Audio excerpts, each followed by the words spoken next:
नए वीडियो के साथ आपका स्वागत है। हमारे चैनल दिल से डायलॉग के साथ जुड़िए और रोचक वीडियो का आनंद लीजिए। राजीव गांधी के प्रधानमंत्री काल का किस्सा है। 1985 से 1990 की पंचवर्षीय योजना के लिए एक मीटिंग रखी गई। उस वक्त योजना आयोग के उपाध्यक्ष मनमोहन सिंह ने एक प्रेजेंटेशन दिया। उनका फोकस गांव और गरीब थे, जबकि राजीव गांधी का विजन शहरी डेवलपमेंट का था। वो बड़े बड़े हाईवे, मॉल, अस्पताल चाहते थे। प्रेजेंटेशन के बाद राजीव गांधी भड़क गए। उन्होंने सबके सामने मनमोहन को डांट लगाई। अगले ही दिन पत्रकारों ने जब राजीव से योजना आयोग के बारे में पूछा तो राजीव ने कहा कि वो जोकरों का समूह है। राजीव गांधी मनमोहन सिंह को पसंद नहीं करते थे। आखिरकार जुलाई 1987 में मनमोहन को योजना आयोग से हटा दिया गया। करीब 2 दशक बाद जब कांग्रेस अध्यक्ष सोनिया गांधी को पीएम के नाम की तलाश थी तो उन्होंने उन्हीं मनमोहन सिंह को चुना। मैं भारत का पीएम सीरीज के 13वें एपिसोड में मनमोहन सिंह के प्रधानमंत्री बनने की कहानी और उनसे जुड़े किस्से। जब सुषमा स्वराज बोली, सोनिया पीएम बनी तो सिर मुंडवा लूंगी। 2004 में अटल बिहारी सरकार शाइनिंग इंडिया के नारे के साथ चुनाव में उतरी। 13 मई 2004 को नतीजे आए तो वोटर्स ने उन्हें नकार दिया। सत्ता की चाबी कांग्रेस की अगुवाई वाली यूपीए के हाथों में चली गई। सोनिया गांधी उस वक्त कांग्रेस प्रेसिडेंट थीं। माना जा रहा था कि वही प्रधानमंत्री होंगी। विपक्ष लगातार इस बात को उछाल रहा था कि 100 करोड़ की आबादी वाले देश में एक विदेशी महिला प्रधानमंत्री बनने जा रही है।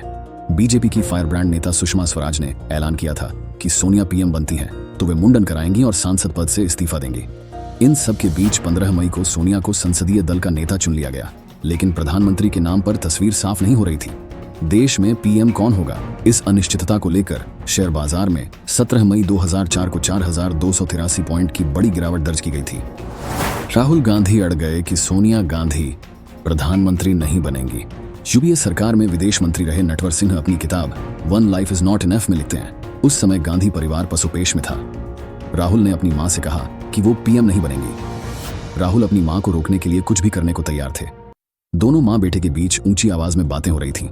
राहुल को डर था कि मां पीएम बनी तो उन्हें भी दादी और पिता की तरह मार दिया जाएगा। नटवर लिखते हैं, राहुल बेहद गुस्से में थे। उस वक्त मैं, मनमोहन सिंह और प्रियंका वहीं थे। बात तब बढ़ गई जब राहुल ने कहा कि मां, मैं आपको 24 घंटे का टाइम दे रहा हूं, आप तय कर लीजिए क्या करना है। आंसुओं से भरी सोनिया के लिए यह असंभव था कि राहुल की बात का वो दरकिनार कर दें। उथल पुथल के बीच 18 मई 2004 की सुबह सोनिया गांधी सुबह जल्दी उठी। राहुल और प्रियंका के साथ चुपचाप घर से बाहर निकल गईं। सोनिया की कार राजीव गांधी की समाधि पहुंची। तीनों थोड़ी देर तक समाधि के सामने बैठे रहे। उसी शाम 7 बजे संसद के सेंट्रल हॉल में कांग्रेस सांसदों की बैठक हुई। सोनिया गांधी ने राहुल और प्रियंका की तरफ देखकर कहा, मेरा लक्ष्य प्रधानमंत्री मेरे सामने हमेशा स्पष्ट था। अगर कभी ऐसी स्थिति पैदा हुई जैसे आज, तो मैं अपनी आत्मा की आवाज से निकाल आज मेरी अंतरात्मा मुझे कह रही है कि मैं विनम्रता के साथ स्वीकार करने से मना करूं। सोनिया गांधी के नाम की चिट्ठी तैयार थी। ऐन वक्त मनमोहन सिंह का नाम आया। सोनिया गांधी के पीएम न बनने का फैसला सुनते ही सांसदों में हलचल मच गई। मणिशंकर अय्यर ने लगभग चीखते हुए कहा कि लोगों की अंतरात्मा की आवाज कहती है कि आपको ही पीएम बनना चाहिए। 2 घंटे तक चुने हुए सांसदों ने सोनिया गांधी को पीएम बनने के लिए राजी करने की कोशिश की। यूपी के एक सांसद ने कहा, मैडम, आपने वो मिसाल कायम की है जैसा पहले महात्मा गांधी ने की है। आजादी के बाद जब देश में पहली बार सरकार बनी तो गांधी जी ने भी सरकार में शामिल होने से मना कर दिया था। तब गांधी जी के पास नेहरू थे, अब कोई नेहरू कहां है। ये सांसद नहीं जानते थे कि सोनिया के पास भले ही नेहरू ना हो, लेकिन एक तुरूप का इक्का जरूर था, जिसका जिक्र सोनिया ने अभी तक नहीं किया था। इस पूरे घटनाक्रम के दौरान मनमोहन सिंह हमेशा सोनिया गांधी के आसपास थे। आखिरकार कांग्रेस संसदीय दल की बैठक में प्रधानमंत्री पद के लिए मनमोहन सिंह के नाम का ऐलान कर दिया गया। पूर्व राष्ट्रपति एपीजे अब्दुल कलाम ने अपने संस्मरणों की किताब turning points journey through challenges में लिखा कि यूपीए की जीत के बाद राष्ट्रपति भवन ने सोनिया गांधी को प्रधानमंत्री बनाने से संबंधित चिट्ठी भी तैयार कर ली थी। लेकिन जब सोनिया गांधी उनसे मिली और डॉक्टर मनमोहन सिंह का नाम आगे किया तो वह चकित रह गए थे। बाद में दोबारा चिट्ठी तैयार करनी पड़ी थी। प्रधानमंत्री मनमोहन सिंह के ऑफिस में एम.के. नारायणन जैसे सीनियर अफसरों को नियुक्त किया गया, जिनकी वफादारी मनमोहन से ज्यादा सोनिया गांधी के प्रति थी। पीएम मनमोहन सिंह के मीडिया सलाहकार रहे संजय बारू अपनी किताब द एक्सीडेंटल प्राइम मिनिस्टर में लिखते हैं कि मनमोहन सिंह ने खुद उनसे स्वीकार किया था कि कांग्रेस अध्यक्ष के पास सत्ता का केंद्र है और उनकी सरकार पार्टी के प्रति जवाबदेह है।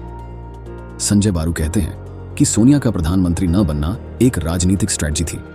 उन्होंने मनमोहन सिंह को प्रधानमंत्री जरूर बनाया था, लेकिन उन्हें वास्तविक सत्ता नहीं सौंपी थी। UPA 1 के सामाजिक विकास कार्यक्रमों का श्रेय लेने के लिए सोनिया के नेतृत्व वाली राष्ट्रीय सलाहकार परिषद और प्रधानमंत्री कार्यालय में होड़ लगा करती थी।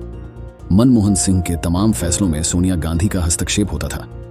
संजय बारू लिखते हैं कि 2009 में सत्ता में वापस आने के बाद उन्होंने मनमोहन सिंह से पूछे बिना प्रणब मुखर्जी को वित्त मंत्री का पद ऑफर कर दिया था, जबकि वो CV रंगराजन को वित्त मंत्री बनाना चाहते थे। इसी तरह राजा और TR बालू जैसे नेताओं को मनमोहन सिंह की मर्जी के खिलाफ मंत्रिमंडल में शामिल किया गया था, जिन पर बाद में भ्रष्टाचार के आरोप लगे। मनमोहन और सोनिया के बीच एक मध्यम ही सही लेकिन रस्साकशी चल रही थी। मनमोहन सिंह मोंटेक सिंह अहलूवालिया को वित्त मंत्री बनाना चाहते थे। उन्होंने मोंटेक का नाम सोनिया गांधी के पास भेजा। सोनिया के ऑफिस से मोंटेक का नाम खारिज हो गया। सोनिया ने अहलूवालिया की जगह पर चिदम्बरम को चुना।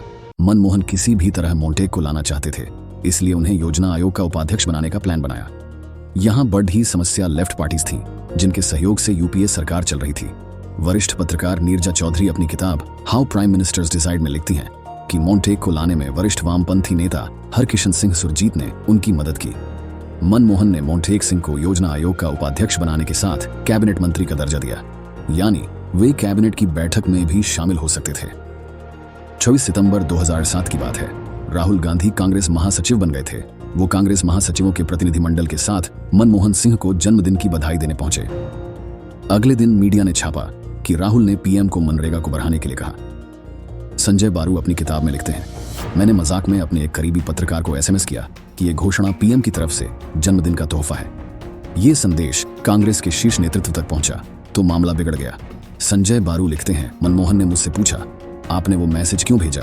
मैंने कहा, सर मनरेगा को बढ़ाने का श्रेय आपको जाता है। मनमोहन ने गुस्से में कहा, मैं कोई श्रेय नहीं लेना चाहता, मैं सिर्फ अपना काम कर रहा हूं, मुझे किसी तरह का कोई मीडिया प्रोजेक्शन नहीं चाहिए। 2006 की बात है। मनमोहन सिंह ने वॉशिंगटन में USA के राष्ट्रपति जॉर्ज W. बुश से मुलाकात की। दोनों ने न्यूक्लियर डील पर दस्तखत की। इसे इंडो-US सिविल न्यूक्लियर एग्रीमेंट कहा गया। इस डील के जरिए परमाणु व्यापार को लेकर भारत का 30 साल का वनवास खत्म हो रहा था। 1974 में भारत के परमाणु परीक्षण के बाद अमेरिका ने तमाम आर्थिक प्रतिबंध लगा दिए थे। लेफ्ट पार्टियों का कहना था कि इस समझौते से देश की स्वतंत्र विदेश नीति पर असर पड़ेगा।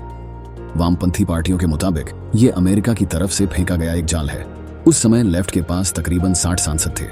उन्होंने समर्थन वापस ले लिया। वामपंथियों की ओर से सरकार को डराने का काम CPI नेता AB वर्धन कर रहे थे। सोनिया गांधी ने भी शुरुआत में इसका समर्थन किया। जब वामपंथियों ने समर्थन लेने की बात कही तो वो भी डील का वापस लेने की बात करने लगी। सरकार को सदन में विश्वास मत से गुजरना पड़ा। मनमोहन ने अटल बिहारी वाजपेयी को राजनीति का भीष्म बताते हुए अंतरात्मा की आवाज पर समर्थन मांगा। वाजपेयी ने कुछ कहा तो नहीं, लेकिन मुस्कुरा दिए। हालांकि मनमोहन सिंह की सरकार ने सपा नेता अमर सिंह की मदद से 19 वोटों से यह विश्वास मत जीत लिया। अमेरिका के पूर्व राष्ट्रपति बराक ओबामा ने अपने राजनीतिक सफर पर लिखी किताब ए प्रॉमिस्ड लैंड में नवंबर 2010 की भारत यात्रा के बारे में करीब 1400 शब्दों में लिखा है। उस वक्त मनमोहन सिंह भारत के प्रधानमंत्री थे। ओबामा ने लिखा, डॉक्टर मनमोहन सिंह का PM के रूप में चुनाव देश की प्रगति की दिशा में हुआ एक प्रयास था, लेकिन सच है कि वह अपनी लोकप्रियता की वजह से प्रधानमंत्री नहीं बने, बल्कि उनको सोनिया गांधी ने PM बनाया। ओबामा लिखते हैं, मनमोहन सिंह एक ऐसे बुजुर्ग सिख नेता थे जिनका कोई राष्ट्रीय राजनीतिक आधार नहीं था। ऐसे नेता से उन्हें अपने 40 वर्षीय बेटे राहुल के लिए कोई सियासी खतरा नहीं दिखा, क्योंकि तब वो उन्हें बड़ी भूमिका के लिए तैयार कर रही थीं। ओबामा लिखते हैं, नवंबर की उस रात मनमोहन सिंह का घर छोड़ते हुए सोच रहा था कि 78 साल के प्रधानमंत्री जब अपनी जिम्मेदारी से अलग होंगे तो क्या होगा। क्या मशाल कामयाबी के साथ राहुल गांधी तक पहुंच जाएगी? उनकी मां ने जो नियति तय की है वो पूरी होगी। मैं भारत का PM सीरीज के 14वें और आखिरी एपिसोड में जानिए नरेंद्र मोदी के प्रधानमंत्री बनने की कहानी और उनसे जुड़े किस्से।